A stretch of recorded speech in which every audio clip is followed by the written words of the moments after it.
Hello दोस्तों, कैसे हो आप लोग। आशा करता हूँ आप लोग बहुत ही बढ़िया हो गए। आइए हम आज आपके लिए लाए हैं क्लास 11 का पहला चैप्टर जीव विज्ञान का, यानी बायोलॉजी।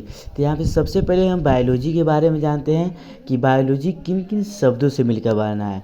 तो बायोलॉजी जर्मन शब्द बायोस और लोगोस शब्द से मिलकर बना है। बायोस का मतलब होता है जीवन और लोगोस का मतलब होता है अध्ययन, यानी जीवों के बारे में अध्ययन करना ही जीव विज्ञान कहलाता है। और जीव विज्ञान का सर्वप्रथम शब्द का नाम लेमार्क तथा ट्रिवेरेंस ने दिए थे।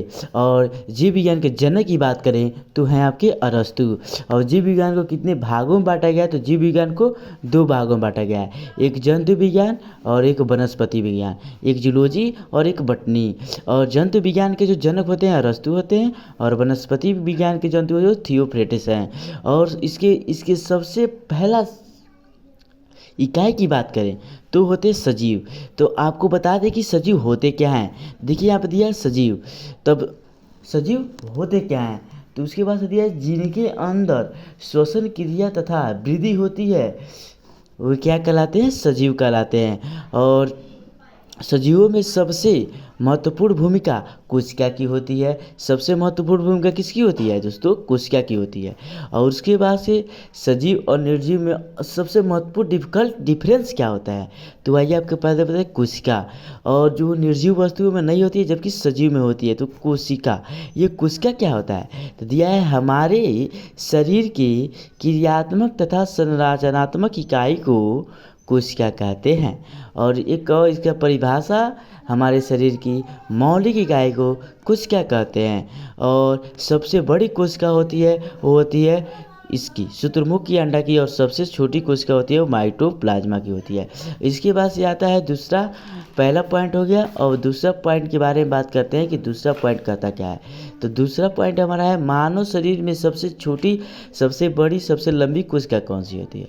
तो सबसे छोटी कोशिका जो है शुक्राणु है, और सबसे बड़ी कोशिका अंडाणु, और सबसे लंबी तंत्रिका तंत्र। और दूसरा डिफिकल्ट है आपका जीवद्रव्य यानी प्रोटोप्लाज्म।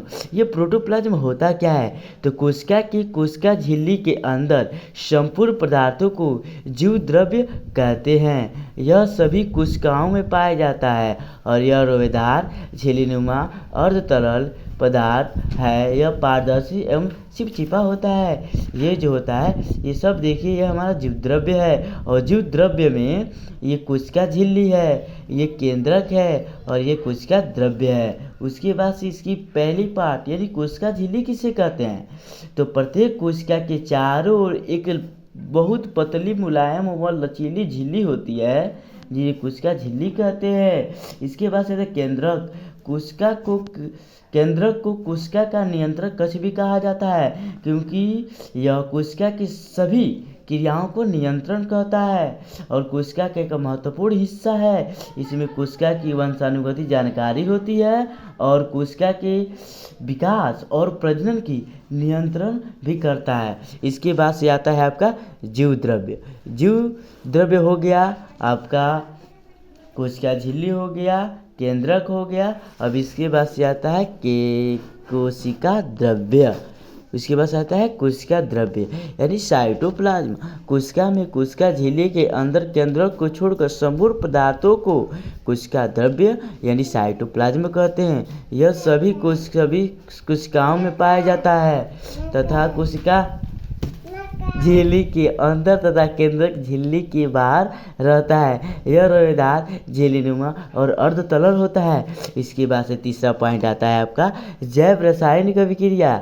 जैव रासायनिक अभिक्रिया क्या होती है, पहला है निर्माण कार्य, उपापचय यानी मेटाबॉलिज्म को दो भागों में बांटा गया, अपचय और उपचय। अपचय होता है वो निर्माण कार्य होता है, जैसे H+O2 H2O मिलकर H+O2 मिलकर H2O का निर्माण करता है, ये आपका अपचय कहलाता है। ठीक इस प्रकार जब H2O को तोड़ेंगे तो H+O2 के आगे टूटेगा। और प्रकाश संश्लेषण क्रिया करता है, यहाँ पर देखिए।